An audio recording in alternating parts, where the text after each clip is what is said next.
malien et à l'économie malienne. Mais quand tu parles des exemples, tu parles de ceux qui sont là actuellement. Mais Oui. tu dis bien que la situation date de bien avant eux. Ils ne sont pas responsables de tout ce qu'ils ont trouvé avant. Non, c'est maintenant. Maintenant, c'est pire.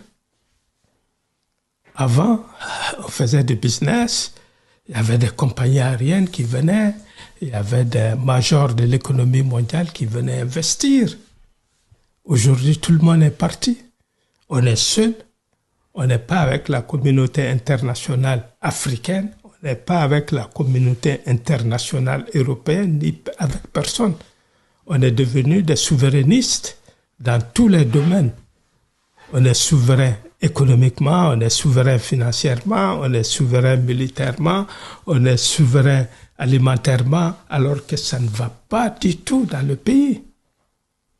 Le pays broie les Noirs. La population a faim. Les entrepreneurs ne savent plus où mettre la tête. Et certaines personnes sont même parties des entrepreneurs, les 80 à 90% des entrepreneurs maliens qui comptent dans la crème de l'entrepreneuriat, ils sont tous partis. Partis où?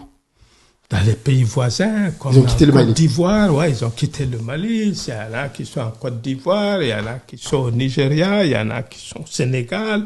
Voilà, ils sont partis un peu partout, exercer leur métier. Mais là, ce que tu nous décris, c'est une situation alarmante. Pourquoi on n'a pas ces retours-là des populations maliennes? Nous sommes dans une situation exceptionnelle. Le peuple, dans sa grande majorité, n'a pas beaucoup d'informations sur tout ce qui se passe. Nous vivons dans un régime où il y a tout se décide sur les réseaux sociaux et autres. On sait ce qui se passe sur les réseaux sociaux. Donc, on essaye d'embrigader un certain nombre de populations et avec aussi les arrestations arbitraires qui se font. Donc, le peuple ne bougera pas. Le peuple restera tranquille dans son petit coin jusqu'au jour où ce sera l'implosion. Et quand il y a implosion, ce n'est pas seulement le peuple qui va souffrir. C'est le Mali entier, aussi bien ceux qui dirigent le pays et ceux qui sont à côté et qui regardent. Et c'est tout le monde qui va en pâtir de cette situation d'implosion qui est en train de se mettre en place tant qu'on ne développe pas l'économie. Et ça va faire très très mal, non seulement au Mali, même dans les pays voisins du Mali. Est-ce que toi, tu fais partie des entrepreneurs qui sont partis ou toi, tu es resté? Je suis resté. Et j'ai perdu 80% de ce que j'ai réalisé pendant plus de 40 ans.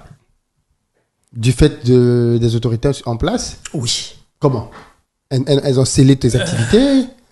Non. Si on coupe l'électricité chez toi tout de suite, on va arrêter l'interview. Oui. Vous ne saurez plus ce que j'ai envie de te dire. Oui. Voilà. Donc, chez nous, on a 3 heures d'électricité par 24 heures. 3 heures d'électricité par 24 heures. 24 heures. Donc, ça, c'est le premier mois. Second mois, l'argent se fait rare dans le pays. Et pour avoir des emprunts bancaires, ça devient difficile. Même les banques ont des problèmes aujourd'hui. Les assurances ont des problèmes. Donc, l'assurance dans un pays, c'est le pourvoyeur de fonds dans les banques. Tel n'est pas le cas aujourd'hui. Donc, c'est très, très difficile.